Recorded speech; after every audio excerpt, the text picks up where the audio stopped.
ओम शांति। सभी भाई बहनों को आज बाबा के मधुर महावाक्य है 17/5/24 प्रातः मुरली। ओम शांति। बाप दादा मधुबन। बाबा बोले, मीठे बच्चे, गृहस्थ व्यवहार में रहते हुए ऐसा दृष्टि बनो जो किसी भी चीज में आसक्ति ना रहे। हमारा कुछ भी नहीं ऐसा बेगर बन जाओ। प्रश्न है, तुम बच्चों के पुरुषार्थ की मंजिल कौन सी है? उत्तर में बाबा ने बताया है, आप मर गई दुनिया, ये है तुम्हारी मंजिल। शरीर से ममत्व टूट जाए, ऐसा बेगर बनो जो कुछ भी याद ना आए।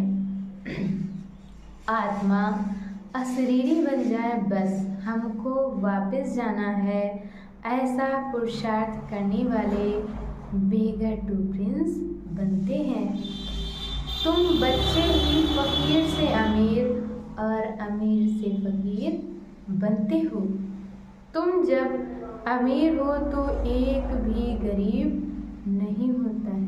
जब तुम अमीर हो तो एक भी गरीब नहीं होता है, क्योंकि सतयुग में कोई गरीब होता ही नहीं। ओम शांति। बाप बच्चों से पूछते हैं कि आत्मा सुनती है या शरीर सुनता है? आत्मा सुनेगी जरूर शरीर द्वारा। बच्चे लिखते भी ऐसे हैं, फलाने की आत्मा बाप दादा को याद करती है, फलाने की आत्मा आज फलानी जगह जाती है। ये जैसे आदत पड़ जाती है। हम आत्मा है क्योंकि बच्चों को आत्माभिमानी बनना है। जहाँ भी देखते हो जानते हो, आत्मा और शरीर है, इनमें है दो आत्मा। बाबा बता रहे, जहाँ भी देखते हो जानते हो, आत्मा और शरीर है, और इनमें यानी कि बाबा में हैं दो आत्माएं। एक को आत्मा और एक को परम आत्मा कहते हैं। परमात्मा खुद कहते हैं, मैं इस शरीर में जिसमें इनकी आत्मा भी प्रवेश करती है और मैं प्रवेश करता हूँ। शरीर बगैर तो आत्मा रह नहीं सकती। अब बाप कहते हैं, अपने को आत्मा समझो। अपने को आत्मा समझेंगे तब बाप को याद करेंगे और पवित्र वन शांति धाम में जाएंगे। और फिर दैवी गुण भी जितना धारण कर और कराएंगे। बाबा ने बताया है, जितना दैवी गुण धारण करके और कराएंगे, स्वदर्शन चक्रधारी बनकर और बनाएंगे, उतना ही ऊंचा पद पाएंगे। इसमें कोई पूछते हो तो पूछ सकते हो, ये तो जरूर है मैं आत्मा हूँ। बाप बच्चों को ही कहते हैं जो ब्राह्मण बने हैं, दूसरों को नहीं कहेंगे। बच्चे ही प्रिय लगते हैं, हर एक बाप को बच्चे प्रिय लगते हैं। दूसरे को भल बाहर से प्यार करेंगे, परंतु बुद्धि में है ये हमारे बच्चे नहीं हैं। मैं बच्चों से ही बात करता हूँ क्योंकि बच्चों को ही पढ़ाना है। बाकी बाहर वालों को पढ़ाना तुम्हारा काम है। कोई तो झट समझ जाते हैं, कोई थोड़ा समझकर चले जाएंगे। कोई बच्चे तो झट से समझ जाते हैं, कोई थोड़ा समझेंगे और समझ करके चले जाएंगे। फिर जब देखेंगे यहाँ तो बहुत वृद्धि हो रही है, तब आएंगे। देखें तो सही, तुम यही समझाएंगे कि बाप सभी आत्माओं व बच्चों को कहते हैं, मुझे याद करो। सभी आत्माओं को पावन बाप ही बनाते हैं। वह कहते हैं, मेरे सिवाय और कोई को याद ना करो। मेरी अव्यभिचारी याद रखो तो तुम्हारी आत्मा पावन बन जाएगी। पतित पावन मैं एक ही हूँ, मेरी याद से ही आत्मा पावन बनेगी। इसीलिए कहते हैं बच्चों माँ में कम याद करो। बाप ही पतित राज्य से पावन राज्य बनाते हैं, लिबरेट करते हैं। कहाँ ले जाते हैं? शांति धाम और सुख धाम। मूल बात ही है पावन बनने की। 84 का चक्र समझाना भी सहज है, चित्र देखने से ही निश्चय बैठ जाता है। इसलिए बाबा हमेशा कहते रहते हैं म्यूजियम खोलो भवके से। तो मनुष्यों को भवका बहुत खींचेगा, बहुत आएंगे। तुम यही सुनाएंगे कि हम बाप की श्रीमत पर ये बन रहे हैं। बाप कहते हैं माँ में कम याद करो और दैवी गुण धारण करो। बैज तो जरूर साथ होना चाहिए। तुम जानते हो हम बेगर टू प्रिंस बनेंगे। बच्चे जानते हैं कि हम बेगर से प्रिंस बनेंगे। पहले तो श्री कृष्ण बनेंगे ना। जब तक श्री कृष्ण ना बने तब तक श्री नारायण बन ना सके। बच्चे से बड़ा हो तब नारायण ना मिले तो इनमें दोनों चित्र हैं, तुम ये बनते हो। अभी तुम सब बेगर बने हुए। बाबा कह रहे कि तुम अभी सब बेगर बने हुए हो। ये ब्रह्मा कुमार कुमारियां भी बेगर्स हैं, इनके पास कुछ भी नहीं है। बेगर अर्थात जिसके पास कुछ भी ना हो। कोई को हम बेगर नहीं कहेंगे। ये बाबा तो है सबसे बड़ा बेगर। इसमें पूरा बेगर बनना होता है।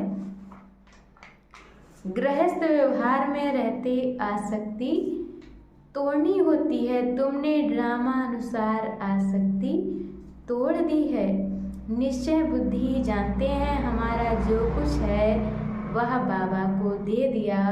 कहते भी है ना, हे भगवान आपने जो कुछ दिया है वह आपका ही है, हमारा नहीं है।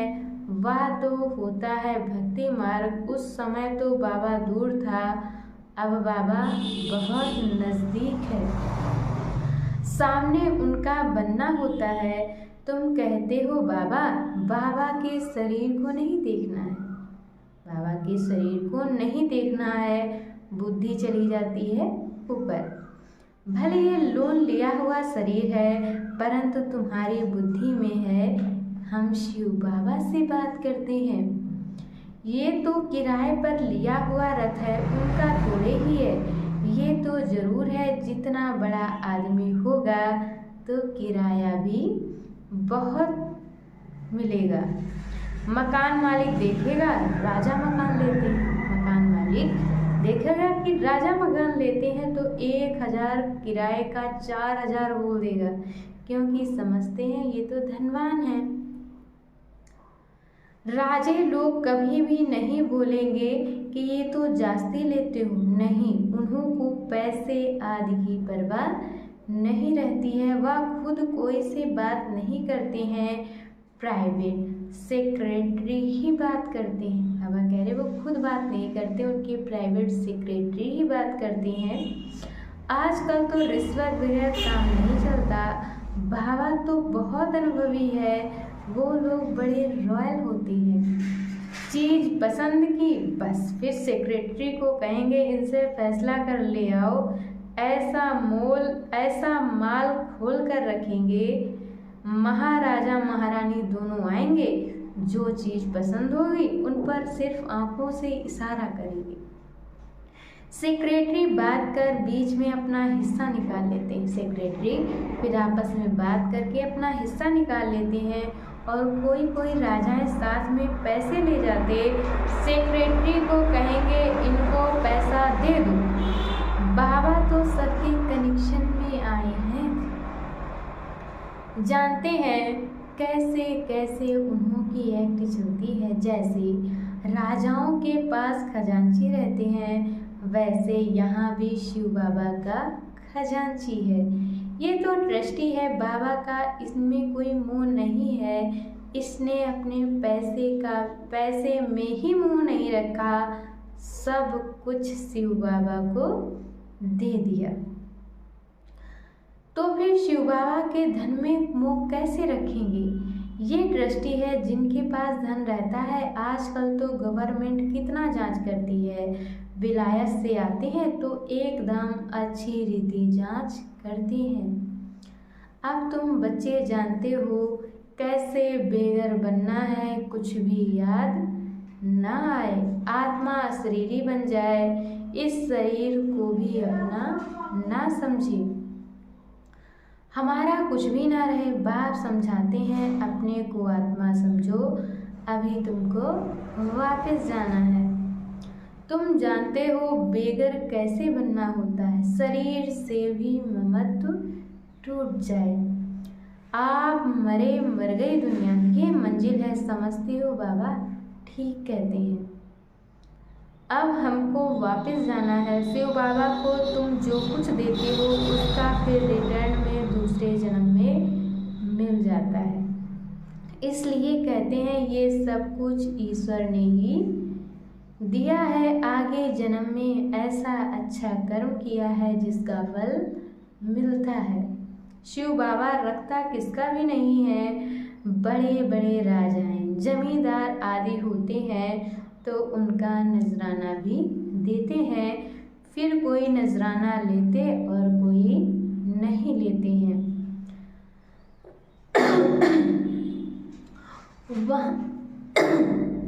वहाँ तो तुम कुछ भी दान पुण्य नहीं करते हो, क्योंकि वहाँ तो सबके पास पैसे बहुत हैं। दान किसको करेंगे? गरीब तो वहाँ होते नहीं, तुम ही फकीर से अमीर और अमीर से फकीर बनते हो। कहते हैं ना, इनको तंदुरुस्ती बख्शो, कृपा करो, ये करो। आगे शुरू में भी शिव बाबा से ही मांगते थे, वे बिचारी बन गए हैं तो सबके आगे जाते रहते हैं, कहते हैं झोली भर दो। कितनी पत्थर बुद्धि हैं, कहते भी हैं पत्थर बुद्धि से पारस बुद्धि बनाते हैं। तो तुम बच्चों को खुशी बहुत रहनी चाहिए। गायन भी है, अतीन्द्रिय सुख पूछना हो तो गोपी वल्लभ के गोपियों से पूछो। किसको बहुत फायदा होता है तो बहुत खुशी होती है, तो तुम बच्चों को भी बहुत खुशी रहनी चाहिए। तुमको 100% खुशी थी, फिर घटती गई, अब तो कुछ भी नहीं है। पहले थी बेहद की बादशाही, फिर से होती है हद की राजाई अल्पकाल के लिए।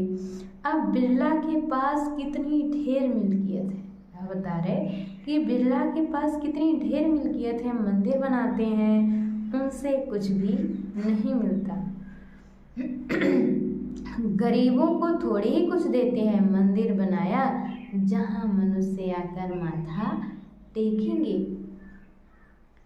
हाँ, गरीब को दान में देते हैं तो उसका रिटर्न में मिल सकता है। गरीब को दान में देते हैं तो उसका रिटर्न में मिल सकता है।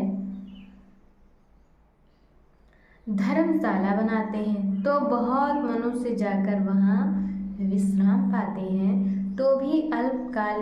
तो भी दूसरे जन्म में अल्पकाल के लिए सुख मिल जाता है। कोई हॉस्पिटल बनाता है तो भी अल्पकाल के लिए सुख मिलता है, एक जन्म के लिए सुख मिलता है, वो भी एक जन्म के लिए। तो बेहद का बाप बच्चों को बैठ समझाते हैं, इस पुरुषोत्तम संगम युग की बहुत महिमा है। तुम्हारी भी बहुत महिमा है जो तुम पुरुषोत्तम बनते हो।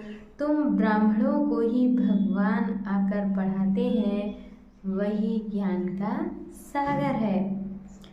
इस सारे मनुष्य सृष्टि रूपी वृक्ष का बीज रूप है। सारे ड्रामा के आदि मध्य अंत का राज समझाते हैं। तुमसे पूछेंगे क्या तुमको पढ़ाते हैं, बोलो क्या या भूल गए हो गीता में भगवान वाच है ना, मैं तुमको राजाओं का राजा बनाता हूँ। इसका अर्थ तुम अभी समझते हो। पतित राजाएं पावन राजाओं की पूजा करते हैं, इसलिए बाप कहते हैं तुमको राजाओं का राजा बनाता हूँ। ये लक्ष्मी नारायण स्वर्ग के मालिक थे ना। स्वर्ग के देवताओं को द्वापर कलयुग में सब नमन पूजन करते हैं। इन बातों को अभी तुम समझते हो। भक्त लोग कुछ भी समझते थोड़े ही हैं, वह तो सिर्फ शास्त्रों की कहानियाँ पढ़ते सुनते रहते हैं। बाप कहते हैं तुम जो गीता आधा कल्प से पढ़ते सुनते आए हो, उससे कुछ प्राप्ति हुई? जो गीता पढ़ते सुनते आए, क्या उससे कुछ प्राप्ति हुई? पेट तो कुछ भी भरा नहीं, अभी तुम्हारा पेट भरा है। तुम जानते हो ये पाठ एक ही बार चलता है। खुद भगवान कहते हैं मैं इस तन में प्रवेश करता हूँ। बाप खुद कहते हैं कि मैं इस तन में प्रवेश करता हूँ। बाप इनके द्वारा बोलते हैं तो जरूर प्रवेश करेंगे, ऊपर से डायरेक्शन देंगे। क्या कहते हैं मैं सम्मुख आता हूँ, अभी तुम सुन रहे हो। ये ब्रह्मा भी कुछ नहीं जानते थे, अभी जानते जाते हैं। बाकी गंगा का पानी पावन करने वाला नहीं है, ये है ज्ञान की बात। तुम जानते हो बाप सम्मुख बैठे हैं, तुम्हारी बुद्धि अब ऊपर में नहीं जाएगी। ये है उनका रथ। इनको बाबा बूट भी कहते हैं, डिब्बी भी कहते हैं। इस डिब्बी में वह हीरा है। कितनी फर्स्ट क्लास चीज़ है, इनको तो रखना चाहिए सोने की डिब्बी में। गोल्डन एजेड डिब्बी बनाते हैं। बाबा कहते हैं ना, धोबी के घर से गई और छू। इनको कहते हैं छू मंत्र। छू मंत्र से सेकंड में जीवन, इसलिए उनको जादूगर भी कहते हैं। सेकंड में निश्चय हो जाता है कि हम ये बनेंगे। ये बातें अभी तुम प्रैक्टिकल में सुनते हो। जब पहले सत्यनारायण की कथा सुनते थे तो समझते थे क्या? उस समय तो कथा सुनते समय विलायत, स्टीमर आदि याद रहता है। सत्यनारायण की कथा सुनकर फिर मुसाफरी पर जाते थे। अमर लोक, स्वर्ग, देवी देवताओं का राज्य था। ये लक्ष्मी नारायण विश्व के मालिक है ना। इनके राज्य में पवित्रता, सुख, शांति थी। दुनिया भी ये मांगती है विश्व में शांति हो, सब मिलकर एक हो जाएं। अब इतने सब धर्म मिलकर एक कैसे होंगे? आप पूछ रहे हैं कि इतने सब धर्म मिलकर एक कैसे होंगे? हर एक का धर्म अलग, फीचर्स अलग अलग, सब एक कैसे होंगे? वह तो है ही शांति धाम, सुख धाम। वहाँ एक धर्म, एक राज्य होता है, दूसरा कोई धर्म ही नहीं जो ताली बजे, यानी कि लड़ाई झगड़ा हो, उसको विश्व में शांति कहा जाता है। अभी तुम बच्चों को बाप पढ़ा रहे हैं, ये भी जानते हो कि सब बच्चे एक रस नहीं पढ़ते हैं, नंबरवार तो होती ही है। ये भी राजधानी स्थापन हो रही है। बच्चों को कितना समझदार बनाया जाता है। ये है ईश्वरी यूनिवर्सिटी। भक्त लोग समझते नहीं। अनेक बार सुना भी है भगवान वाच, अनेक बार सुना भी है भगवान वाच, क्योंकि गीता ही भारतवासियों का धर्म शास्त्र है। गीता की तो अपरम अपार महिमा है। सर्वशास्त्रमयी शिरोमणि भगवत गीता। शिरोमणि अर्थात श्रेष्ठ ते श्रेष्ठ, पतित पावन सद्गति दाता है ही एक भगवान, जो सभी आत्माओं का बाप है। भारतवासी अर्थ को समझते नहीं, बेसमझी से सिर्फ कह देते हैं सब भाई भाई हैं। अभी तुमको बाप ने समझाया है हम भाई भाई हैं, हम शांति धाम के रहने वाले हैं। यहाँ पाठ बजाते बजाते हम बाप को भी भूल जाते हैं तो घर को भी भूल जाते हैं। जो बाप भारत को सारे विश्व का राज्य देते हैं उनको सब भूल जाते हैं। ये सब राज बाप ही समझाते हैं। अच्छा, मीठे मीठे सिकिल दे बच्चों प्रति माता पिता बाप दादा का याद प्यार और गुड मॉर्निंग। रूहानी बाप की रूहानी बच्चों को नमस्ते। हम रूहानी बच्चों की तरफ से रूहानी माता पिता बाप दादा को याद प्यार नमस्ते ओम शांति। शुक्रिया बाबा, शुक्रिया। और आज बाबा ने मुट्ठी में धारण करने के लिए मुख्य सार दिया है। पहला पॉइंट, अतीन्द्रिय सुख का अनुभव करने के लिए स्मृति रहे कि यही पुरुषोत्तम संगम युग है। जबकि हमें भगवान पढ़ाते हैं ये वही पुरुषोत्तम संगम युग है जिसमें स्वयं हमें भगवान पढ़ाते हैं, जिससे हम राजाओं के राजा बनेंगे। अभी ही हमें ड्रामा के आदि मध्य अंत का ज्ञान है। और दूसरे पॉइंट में बाबा ने बताया है अब घर वापस जाना है, इसलिए इस शरीर से भी पूरा बेघर बनना है। इसे भूल अपने को अशरीरी आत्मा समझना है। और आज बाबा ने वरदान दिया है सदा संतुष्ट रहे, अपनी दृष्टि वृत्ति कृति द्वारा संतुष्टता की अनुभूति कराने वाले संतुष्ट मणि भव। ब्राह्मण कुल में विशेष आत्माएं वो हैं जो सदा संतुष्टता की विशेषता द्वारा स्वयं भी संतुष्ट रहती हैं और अपनी दृष्टि वृत्ति और कृति द्वारा औरों को भी संतुष्टता की अनुभूति कराती हैं। वही संतुष्ट मणियाँ हैं जो सदा संकल्प बोल संगठन के संबंध संपर्क व कर्म में बाप दादा द्वारा अपने ऊपर संतुष्टता के गोल्डन पुष्पों की वर्षा अनुभव करती हैं। ऐसी संतुष्ट मणियाँ ही बाप दादा के गले का हार बनती हैं, राज्य अधिकारी बनती हैं और भक्तों के सिमरण की माला बनती हैं।